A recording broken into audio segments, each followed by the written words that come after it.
Salut à tous. Alors, je sais qu'on joue un classico dans moins de 24 heures. À mon avis, le classico va commencer ou quand vous aurez vu la vidéo.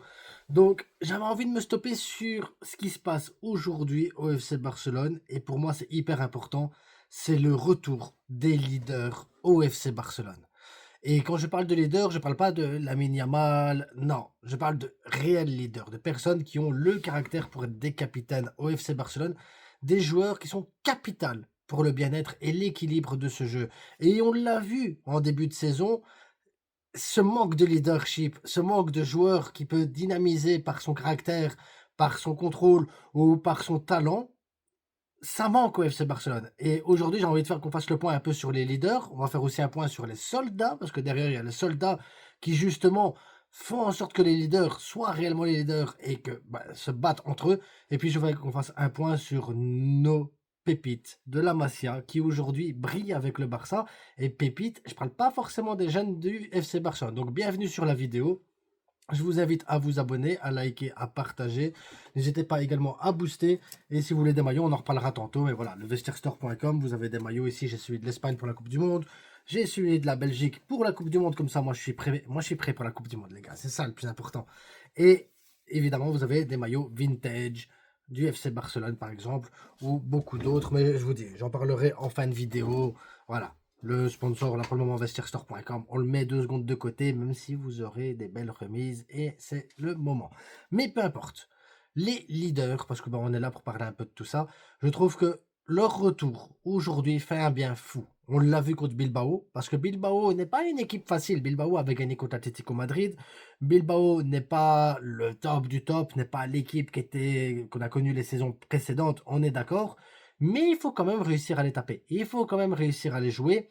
Et il faut également se rendre compte que Bilbao n'est pas une petite équipe. Tu as fait le 5-0 contre eux. Un 5-0 qui aurait pu tourner à la catastrophe pour eux parce que bon, le Barça a arrêté de jouer après le 5e but. Mais ça prouve une chose importante, c'est qu'à un moment donné, tu n'aurais peut-être pas pu gagner contre ce genre d'équipe ou alors beaucoup plus difficilement. Et ça, pour moi, c'est le retour du leadership de l'équipe. C'est le retour des capitaines, même ceux de l'ombre. Et ces gens-là sont hyper importants pour FC Barcelone et seront hyper importants pour le Classico de demain. Hyper importants, les gars. Et le premier, moi, c'est Rafinha.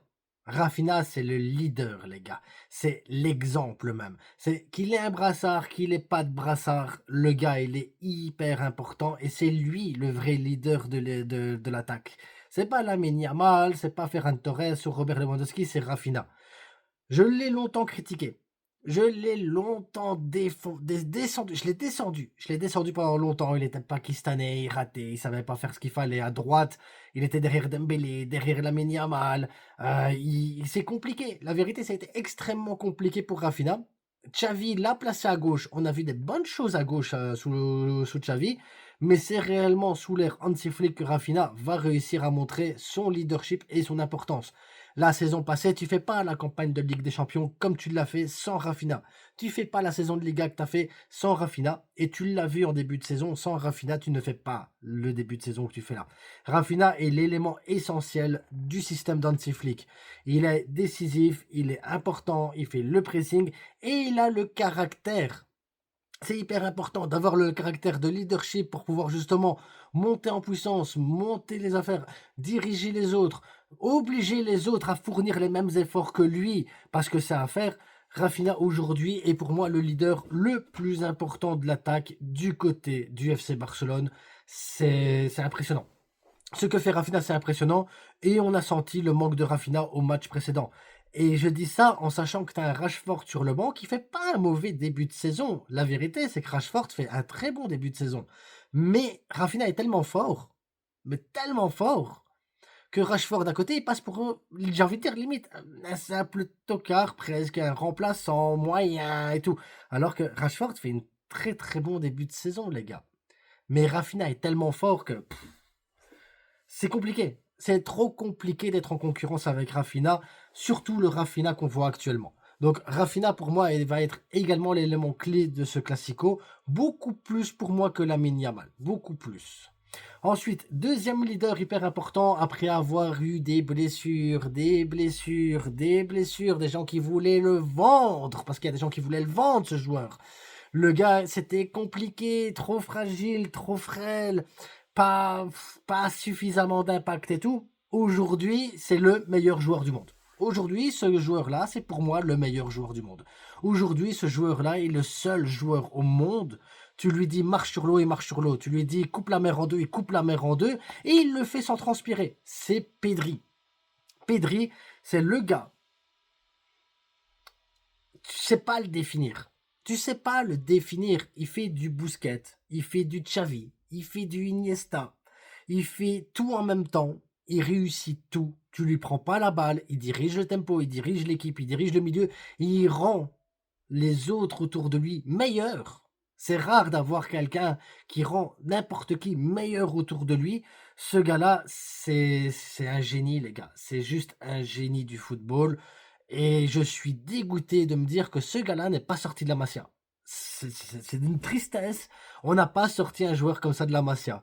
Il vient de Las Palmas, mais je le considère comme un adopté. La vérité, je le considère comme un adopté. Pour moi, dans mon cœur, il fait partie de la Masia. Alors que je sais que c'est pas vrai, hein, mais voilà, Pedri, c'est pour moi le joueur. Tu peux pas faire ça. Tu peux pas faire ça. Et je pense que la sélection espagnole ne pourra jamais faire ça non plus. Jamais. Autre leader, et pour moi, sur le milieu de terrain, et pour moi, c'est hyper important qu'il soit de retour. Le match contre Bilbao était bon, très très bon. Très très bon de ce joueur-là.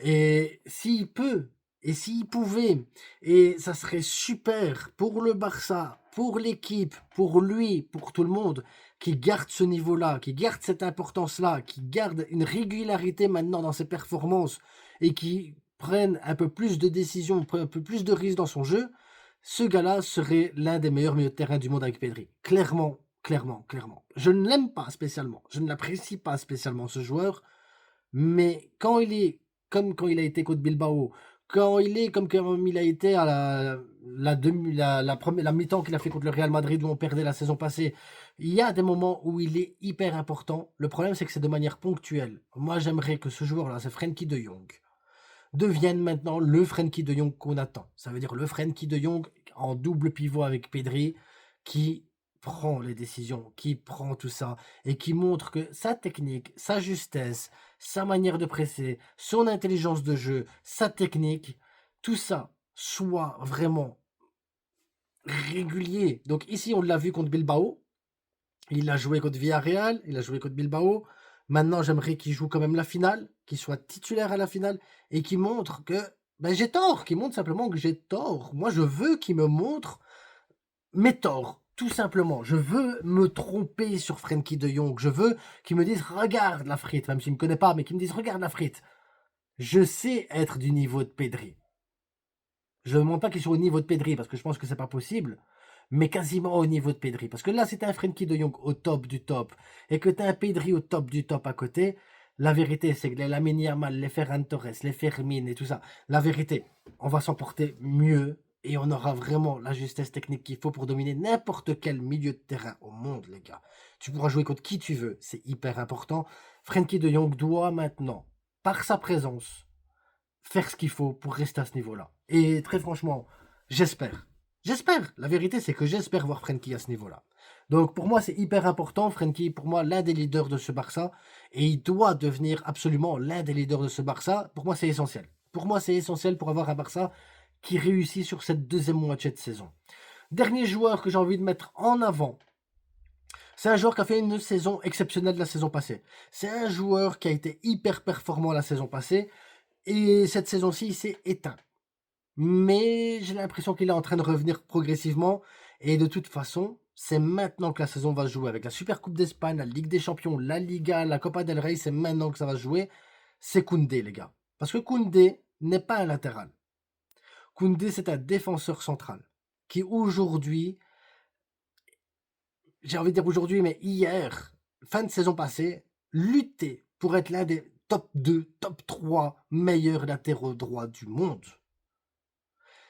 Offensivement, il t'apporte des choses. Défensivement, il t'apporte des choses. Il se projette correctement. Il combine bien avec Lamine Yamal. Alors, il y a toujours ces petits trucs de justesse, ce manque à côté. Il y a des petits manques. Mais malgré tout, il a ce leadership. Il a cette capacité-là. Koundé, depuis le temps qu'il est au Barça, ne fait que évoluer. Et en bien, et en positif. Et pour moi, ben, à l'absence d'un Araujo capitaine, en l'absence d'un Christensen, en l'absence de joueurs comme Inigo Martinez, aujourd'hui Koundé ça doit être le leader de cette défense. Ça doit être le leader de la défense. Ça doit être le leader dans la maturité pour dire à la défense maintenant on monte, maintenant on descend. Dès que je me projette, c'est à lui de diriger cette défense, même en étant latéral droit. Il a cette capacité-là, il a ce jeu et il a cette façon de faire les choses. Moi, ces joueurs-là, c'est les joueurs les plus importants de ce Barça dans le jeu, en dehors de Juan Garcia, évidemment.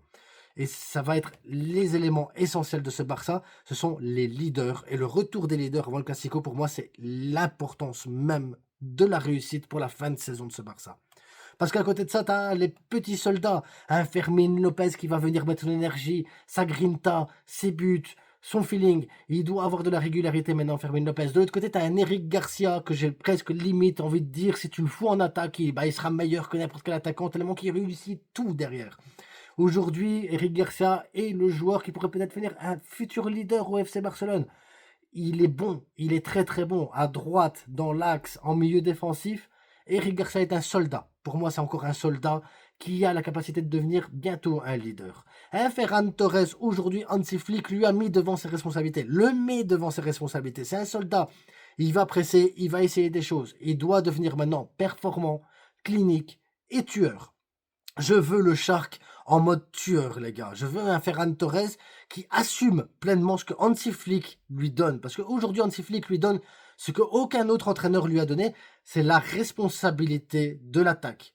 Avant, il pouvait avoir des matchs, il pouvait avoir du temps de jeu à gauche, à droite, on pouvait le mettre un petit peu à disposition des titulaires. Mais aujourd'hui, Hansi Flick l'a placé devant un Robert Lewandowski. Hansi Flick lui fait entièrement confiance. C'est à lui de rendre maintenant cette confiance et de prouver qui peut être le neuf que tout le monde attend. Parce que s'il n'y arrive pas sur les 6 prochains mois, il va falloir absolument qu'il se trouve un autre club. Parce que là, aujourd'hui, jamais il aura l'opportunité de sa vie de faire ce qu'il peut proposer aujourd'hui. Jamais. Autre chose qu'on peut avoir, c'est Hansi Flick. Aujourd'hui, il a mis tout le monde dans des dispositions hyper intéressantes. Il tire le meilleur de chaque joueur. Et pour moi, Hansi Flick est le soldat ultime de ce Barça, le métronome ultime de ce Barça, et la personne qui incarne le mieux ce Barça aujourd'hui. Mais Hansi Flick ne serait rien sans les petits magiciens qui est à côté de lui. Des gamins de 18 ans comme Lamine Yamal, qui aujourd'hui n'est ni un leader, ni un soldat, mais un créatif. Quelqu'un qui peut bouleverser un match de foot à n'importe quel moment. Voilà, Lamine Yamal, pour moi, c'est le génie à l'état pur. Le génie à l'état pur. Et le génie à l'état pur, ça doit être canalisé, ça doit être construit, ça doit être analysé, ça doit être travaillé. Et je compte sur Hansi Flick pour faire en sorte que Lamine Yamal ressorte encore plus fort, devienne vraiment le joueur ultime, mais avec le temps. J'oublie pas qu'il a 18 ans, j'oublie pas qu'il va encore faire des conneries, j'oublie pas qu'à un moment donné, il va peut-être encore avoir une baisse de régime, et j'oublie pas qu'il va faire des erreurs dues à son manque de maturité. Mais je compte sur une personne comme Hansi Flick, vraiment, pour le faire gagner dans cette maturité et pour le faire passer encore un level. Parce que Lamine Yamal peut encore passer un level réel. Lamine Yamal est loin, loin, loin de son apogée. Très, très loin. Autre joueur de la Masia qui pour moi est un magicien, c'est Dani Olmo. Si on a le Dani Olmo qu'on a eu au dernier match, qu'on a eu les 3 derniers matchs, si on a ce Dani Olmo là jusqu'à la fin de saison, Dani Olmo serait injouable sur le terrain. Injouable, les gars. Et ça sera des problèmes de riches. Fermin, Olmo, Yamal, Rafinha, Rashford, c'est des problèmes de riches, et c'est des problèmes de riches, et c'est des problèmes de talent, et c'est des problèmes qu'on doit avoir dans un club comme le FC Barcelone. Et je souhaite à Dani Olmo de revenir vraiment au top, de rester régulier, de ne pas se blesser, et de mettre des buts, et de faire parler sa magie. Parce que Dani Olmo, pour moi, est le joueur le plus technique de ce FC Barcelone. Dans les petits espaces, en fait, il a le truc que Lamine Yamal a dans les petits espaces, sans le talent de pouvoir percuter comme Lamine Yamal le fait, mais par contre, il a le truc que Lamine Yamal n'a pas. C'est la passe dans les petits espaces. C'est cette petite vision qui fait que Olmo, avec l'expérience et la maturité qu'il a, est plus fort que Lamine Yamal dans beaucoup de domaines. Donc si tu peux avoir un Dani Olmo qui prend cette technique, qui prend cette finesse, et qui en plus de ça cumule la régularité, le risque, la passe, le jeu et les buts, Dani Olmo, c'est un monstre les gars. Je vous jure, Dani Olmo, ça peut être un monstre sur un terrain de foot. Maintenant, je lui souhaite de réussir là-dedans. Autre gamin, Koubarsi, les gars. Koubarsi, aujourd'hui, c'est pas le leadership. Aujourd'hui, Koubarsi, c'est pas un futur capitaine. Aujourd'hui, Koubarsi, c'est un gamin de 18 ans qui a beaucoup trop de responsabilités sur les épaules. On lui demande beaucoup trop de choses. On se rend pas compte à quel point son rôle est ingrat. Ingrat, les gars. Défendre à 50 mètres de ses buts à 18 ans, prendre le rôle de leader du FC Barcelone alors que ça doit pas être le leader du FC Barcelone en défense. Je lui souhaite vraiment de faire 10 ans maintenant, 15 ans à Barcelone, de grandir et de réussir. Mais aujourd'hui, Koubarsi est en train de revenir tout doucement. Il est en train de prendre ses marques, il est en train de prendre ses responsabilités. Il ne faut pas oublier qu'il a toujours été accompagné. Et aujourd'hui, le fait de ne pas être accompagné, ça prend un certain temps. Et il est en train de prendre le temps. Et je suis en train d'observer qu'il y a un changement dans son comportement, un changement dans sa manière de jouer, un changement dans sa lecture du jeu, un changement dans l'analyse des matchs. Koubarsi est en train de grandir et de devenir très très fort, les gars. Je pense que Koubarsi, cette saison-ci, va encore faire des erreurs. Je pense qu'il va encore se planter. Je pense qu'il ne sera pas encore du tout à son prime et que ça va être compliqué pour lui. Mais j'ai cette sensation que Koubarsi, l'année prochaine, sera exceptionnel. Très franchement, je pense qu'il sera exceptionnel. Il va encore gagner en maturité. Autre joueur que j'attends beaucoup, de la Masia, c'est Baldé. Parce que Baldé est rapide, Baldé sait prendre la ligne, courir, il sait rentrer dans le demi-espace, il sait se projeter, il sait faire beaucoup de choses. Maintenant, j'attends de Baldé qu'il grandisse défensivement, qu'il soit un peu plus physique, un peu plus intelligent, qu'il s'entraîne à faire des centres, à lever la tête. Il y a beaucoup de choses, mais Baldé a les capacités de le faire. Il faut qu'il travaille et pareil, je compte sur Hansi Flick pour transformer Baldé parce que Baldé a énormément de choses à apprendre et il peut les apprendre. Il peut les apprendre, les gars. Donc la vidéo va s'arrêter là-dessus parce que j'ai envie de faire un tour un peu de l'effectif, des qualités qu'on a, des différents profils qu'on a, des différents caractères qu'on a. Parce que demain, on a un classico. On va avoir du Mbappé qui aura envie de mettre des buts. On va avoir du Vinicius qui aura envie de mettre son but, qui aura envie de montrer à tous les Madrilènes que Vinicius n'est pas mort au football. On aura un Rodrigo en mode soldat qui va réussir à jouer pour les autres et mettre en avant les autres aussi. Tu vas avoir un Valverde qui va se donner à 200%, peut-être un Asensio, un Tchouaméni, un Bellingham qui va vouloir montrer qu'il n'est pas inférieur à un Pedri. Tu vas avoir vraiment un match classico de très haut niveau demain. Et ça va être un match qui va être extrêmement difficile, extrêmement disputé, qu'il faudra respecter l'adversaire, il faudra nous respecter nous-mêmes également, et il va falloir qu'on joue notre jeu à 200%. Et l'effectif qu'on a aujourd'hui nous permet de gagner ce match, nous permet de gagner n'importe quel match et d'aller loin dans toutes les compétitions. Vraiment. Si on se donne à 200% et qu'on n'a pas de soucis et que la régularité est là, ce FC Barcelone, pour moi, est injouable. Il peut être injouable, vraiment. Donc, à Hansi Flick de faire le boulot, aux joueurs d'écouter Hansi Flick et de donner à 200%, de se mouiller pour les cuissons. Et on parlera bientôt des retours de joueurs, des prolongations aussi, des analyses. On va partir sur 2-3 autres sujets hors classico.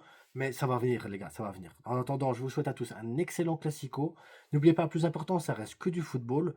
Mais très content que les leaders soient de retour, très content que les soldats soient en forme et très content que notre jeunesse soit là derrière, que nos techniciens et nos magiciens soient présents sur le terrain, les gars. En attendant, je vous avais dit le vestierstore.com. Donc voilà, je vous ai montré les maillots. Vous avez d'autres maillots ici, comme celui de Koubarsi. Il y a des maillots rétro, il y a des maillots un peu spéciaux et tout ça. Faites confiance. Pour entre 20 et 30 euros, tu as un maillot de foot. La livraison, elle est offerte.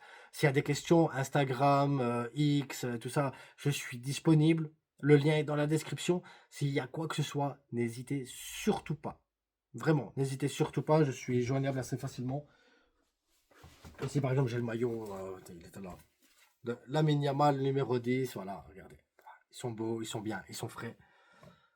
Faites-vous plaisir et préparez peut-être la Coupe du Monde ou simplement acheter le maillot du Classico qui est pour moi magnifique. Je trouve magnifique. Du symbole et tout. Portez-vous bien et on se retrouve incessamment sous peu parce que il y a un Classico quand même, hein. Ciao.